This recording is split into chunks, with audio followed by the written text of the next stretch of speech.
皆さんこんにちは、ひろじゅんです。今日のテーマはアラフォー婚活女子の結婚が難しい理由トップ3です。アラフォー婚活経験者、仲人歴8年のひろじゅんが語ります。今日の動画では私自身の37歳から39歳までの婚活経験プラス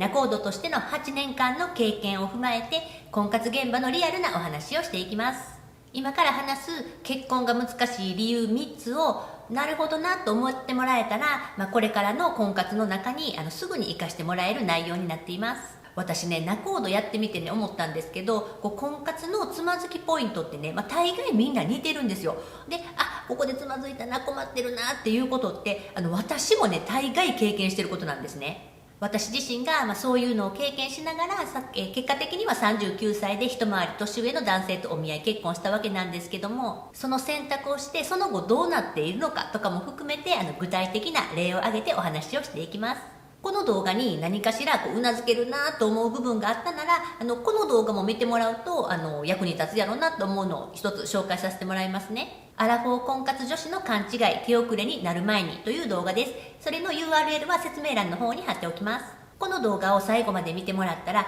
婚活に行き詰まっているアラフォー女子には希望の光が見える内容かなと思います。そしてアラサー女子には転ばぬ先の杖として今という大切な時間を有効活用するための情報になるかなと思います。このチャンネルでは婚活現場のリアルを踏まえて1年以内に婚活から卒業するための具体的な方法や応援メッセージを発信していきます。よかったらチャンネル登録お願いします。では本題、アラフォー婚活女子の結婚が難しい理由トップ3。まずは第3位、まあいっかっていうグレーを作るのが苦手。こういう人はお見合いをしても自分自身が OK を出せないから交際に発展しないとか、交際には入るんやけどデートを1回2回して終了になってしまうことが多いかなと思います。これってね、物事を正しい間違ってる正誤って考えたりとか、善悪良い悪いで考えたりとか、損得で考えたりとか、2つに1つみたいな考え方をして曖昧にしておくっていうのが苦手なんですよね。でもね、人間関係ってこの曖昧な部分ってねすごく多いんですよ。それやのにお見合いとか交際の中でなんか気になることがちょっとあると、もう聞く耳のシャッター閉じてしまうみたいな。でシャッター閉じて、心を開くこともないし、愛想笑いしながら上っ面な会話をして結果疲れが残るみたいな、そんなことないですか？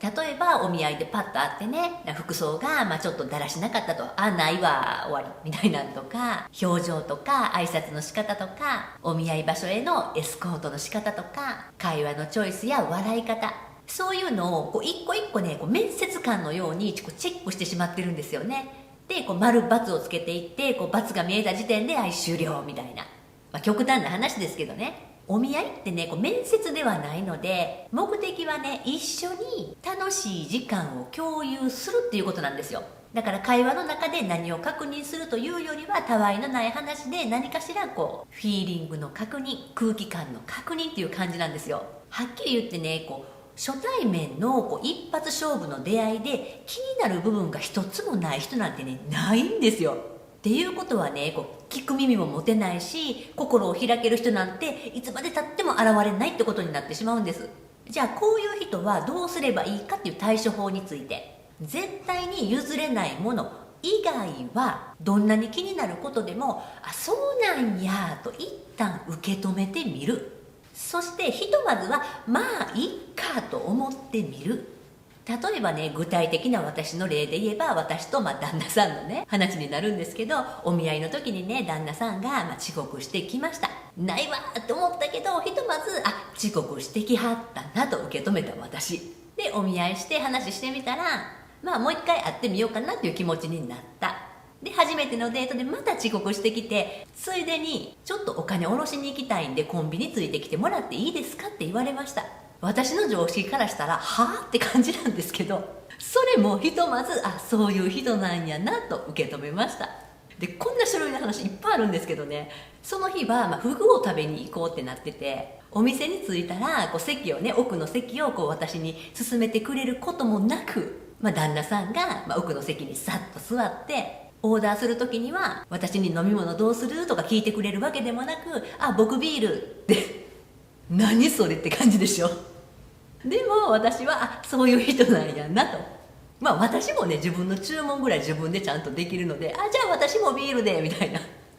で旦那さんは自分がビール飲み終わったら、じゃあビールおかわりみたいな。でこっちにしたら、私におかわりを勧めてくれないんですか、私ももうなくなりますけどみたいな思うわけですよね。でもそこではそういう人なんやなと。で私もそれで別に我慢するわけじゃないんですよ。その時私は何て言ったかっていうと、私もおかわりしていいですかってもうごちそうになる段取りで言うてるんですけど、ここまでの話やったらね、旦那さん何もいいとこないような感じになってしまうけど、でも実際は、そのフグを食べてる時にね、私フグなんて食べに行くことないから食べ慣れてなかったのでよくわからないんですけど、旦那さんがねこのフグの部位の中で、ここが一番食べやすくって美味しいんだよっていうところを私に勧めてくれたんですね。で私はその時、すごいいい人やなって思いました。でもこれが思えたのって、数々の遅刻やらお金下ろしに行くやら、席先座るとかビール先注文するとかおかわり勝手にするとか、そんなんをひとまず受け止めて、そういう人なんやって、いっかっていう気持ちにひとまずなってたから、それも入ってきたわけじゃないですか。もう聞く耳のシャッター閉じてたら、心を閉ざしてたら、そんなん入ってこないですよ。そういうもんなんですよ。初対面で育ってきた環境も違うね、大人同士があって、この先結婚するかもしれないっていう交際をスタートしていくわけですから、お互いのことを知っていく過程として、一旦ね、いっかっていうグレーゾーンっていうか作っとかんとね、しんどいしね、誰ともそんなうまくいかないです。でそういうね性格の旦那さんと結婚したので、私は結婚生活の中でいっかってこれを採用しなければならない場面がもう多々あるわけなんですよ。でもね、そのおかげでこのいっ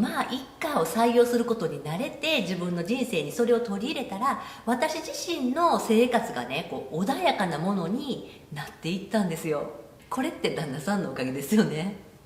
そんな感じで、この対処法はね、メリットもちゃんとあるわけなんです。なので正誤とか善悪とか損得とか勝ち負けとか、そういう判断だけじゃなくって、一旦グレーゾーンを作る、いっかっていう気持ちを持ってみるっていうのをね、ぜひ実践してみてほしいと思います。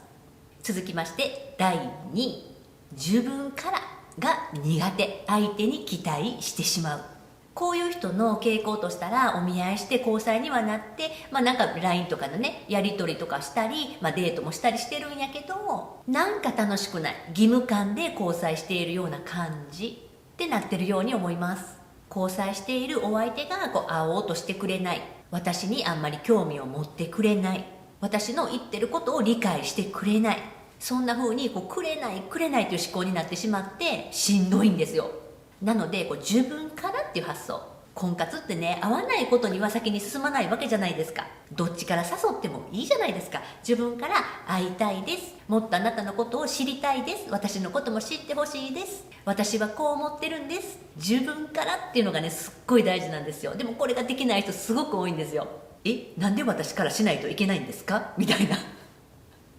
別にしないといけないわけじゃないけど、婚活を前に進めていくためには2人の協力が必要で、もちろん向こうも頑張ってほしいけど、自分も頑張る必要もあるし、人の行動とか考え方をね変えるのが難しいんですよ。なので自分からっていうね発想に立った方が自分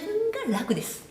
でこういうタイプの人によくあるのが、交際してね、デートを2回3回4回と重ねていきました。でも一向に関係性は進展しないんですって感じになって、お相手は私のことどう思ってくれてるんですかねみたいな。でね、そういう相談を受けた時に、じゃああなたはその人のことどう思ってるのって聞いた時に、大体ね、可もなく不可もなくみたいな感じになってるんですよ。だから自分から主体的に相手に興味持って、もっと知りたいな、知っていこう、私のことも知ってほしいです、だからもっと会いたいですとかいうね、そういう立ち位置にいないわけなんですよね。待ってるっていうか、相手任せっていうか、期待してるっていうかで、自分は誰からも選ばれないですみたいな。選んでほしかったらね、自分も選ぶ必要があるんですよ。自分は決めてないのに相手に決めてほしいって、それ無理なんですよ。自分を大切にしてほしいなら、自分がお相手を大切にする。なんかねこう一歩引いたところからどっちにでも行ける安全エリアで自分を求めてくれるのを待ってるって感じ。なんか臆病になってこうリスクをよう取らんって感じかな。こういう場合の対処法は、相手に期待していることを自分がやってみる。自分のことにもっと興味持ってほしいなって思ったら、自分がお相手にもっと興味持って聞いたりとか、自分のことを話してみたりとか。相手にね期待して待つのはしんどいですよ。そして待ってる時間もないです。例えばね、これもよくある話なんですけど、私もそうやったんですけど、交際がね、なんとなくいい感じに進んでると。お見合いから交際に入って、また会いましょう、また会いましょう、また会いましょうってなって、お互いにいい感じに思っていると。その感覚はある。でも、決定的なことを言ってくれないとか、真剣交際の提案をしてくれないとか、プロポーズをしてくれないとか、そんなん待っててもダメですよ。